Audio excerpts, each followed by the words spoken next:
En 1971, le parti décide de créer un véhicule de village, capable de passer partout, là où les véhicules dits normaux s'arrêtent. Sur les 3 constructeurs contactés par la commission, Moscovitch, Isédash et Lada Vaz, seule Lada sera retenue grâce à sa réactivité sur les premiers prototypes. Et oui, selon quelques mois plus tard, Lada présentait un premier prototype, le Crocodile 2121. Et l'ingénieur en chef n'était pas du tout d'accord. Il trouvait que ça ressemblait vraiment à un Airclass de Jeep. Une espèce de copie version russe, quoi. Et puis surtout, il s'indignait vraiment parce que, comme quoi, le camarade Deschamps avait droit au même confort de camarade de village. Nous sommes communistes, nous avons droit tous au même confort. Très bien. Et repartir sur leur planche à dessin. Parce que même le projet Crocodile, le problème c'est qu'il répondait pas non plus vraiment au cahier des charges. Le moteur était intéressant, alors que c'était incessant de demander. Et surtout, la caisse n'était pas du tout fermée, vu ses conceptions de Jeep. Alors, ils repartirent sur le planche de dessin. Et là, ils tentèrent quelque chose que même le capitalisme n'avait jamais essayé. Et surtout qu'ils connaissaient depuis un moment quand même. La caisse autoporteuse. Même le capitalisme n'avait osé faire ça en 4x4. Et ils l'ont fait avec brio. Complet. Qu'est-ce qu'ils ont fait aussi d'autre comme changement?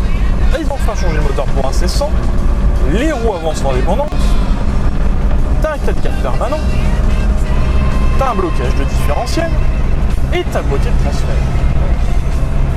Comme quoi, c'est un vrai 4x4. Après quelques mois, quelques années même, c'est pas quelques mois, quelques années de mise au point, ils lancèrent le Lada en 1977. Et le problème, c'est que tu as eu quelques scandales quand même par rapport à ça. Et oui, tu as eu quelques scandales. L'ennemi était passé à l'ennemi venait de l'ouest ou de l'est, selon où on se place. Parce que oui, la boîte à vitesse et la suspension viennent de Porsche. Et oui, Porsche avait dans ses cartons un petit véhicule tout-terrain, sauf que le problème c'est qu'il ne sortira jamais. Donc, tant qu'à faire, les Russes étaient demandeurs, autant en profiter. De plus, elle a une bonne bouille. Pas celle d'une dévoreuse de dunes, comme la 504, mais celle qui vous emmènera partout, n'importe où, et surtout n'importe où. Malgré quelques énigmes soviétiques, comme l'ouverture du coffre, qui est pas banale, et plutôt bien cachée. Maintenant, vous êtes avertis, de véritables connaisseurs. Toutes ces modifications, mais grâce effectivement à la boîte de Porsche et en plus sa suspension, ça lui sert vraiment au rang.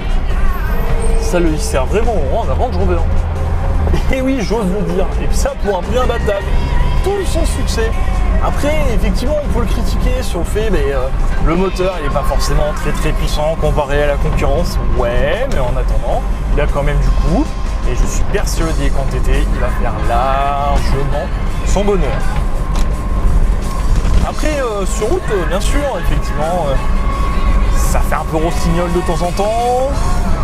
La finition, bah ouais, hein. Et en attendant, c'est russe, quoi. C'est russe, c'est la finition qu'on attend. À la date, je veux dire, pour le prix, on va pas avoir la petite moquette, un petit peu de sky par-ci par-là. Hein. Faut pas s'attendre le plus non plus, les gars. Mais en même temps, si on achète un Yelena, c'est pas forcément pour ce qu'il a été utile. Même si pourtant je trouve qu'il en a.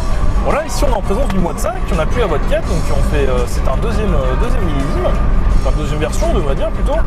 Et honnêtement, bah, ça se conduit tout seul, quoi. Je veux dire, à part une marche arrière un peu récalcitrante, mais sinon, j'ai envie de dire, ça va, quoi. Après, effectivement, hein, dépasser 90, la sonorisation on oublie, mais c'est un utilitaire, voilà, c'était considéré. C'était un peu la sonorisation, à ce moment-là, on s'en fout, quoi. Tant que ça passe partout, franchement, ils s'en foutaient un peu.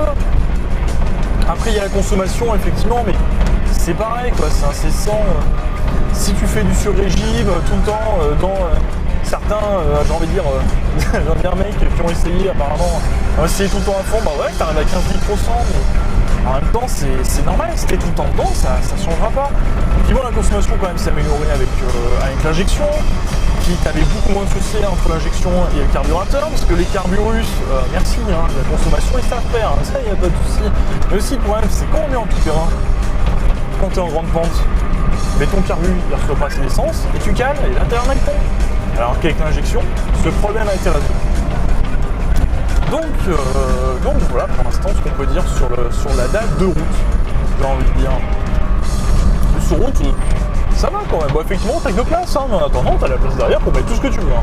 Mais si tu veux prendre des petites routes, passer vers les chemins de Cambrousse, ça, justement, les chemins de Cambrousse, on va y venir.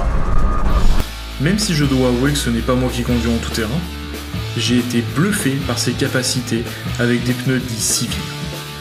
Le proprio m'a avoué qu'avec des pneus tout terrain, c'est juste du délire.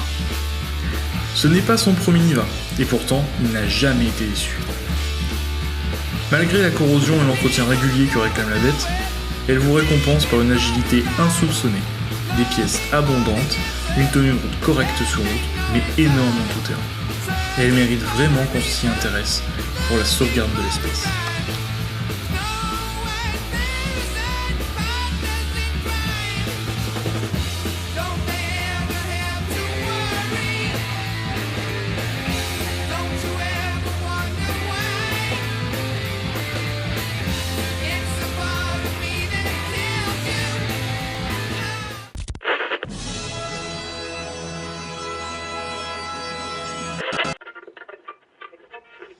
Ну сколько можно? Сколько нужно? Кто командир? Поехали. Поехали. Шут гороховый. Сунули костюм на 2 размера. О, едем. Содержание предварительное, Закрой окошко, идиот. Расслабься. промежуточное.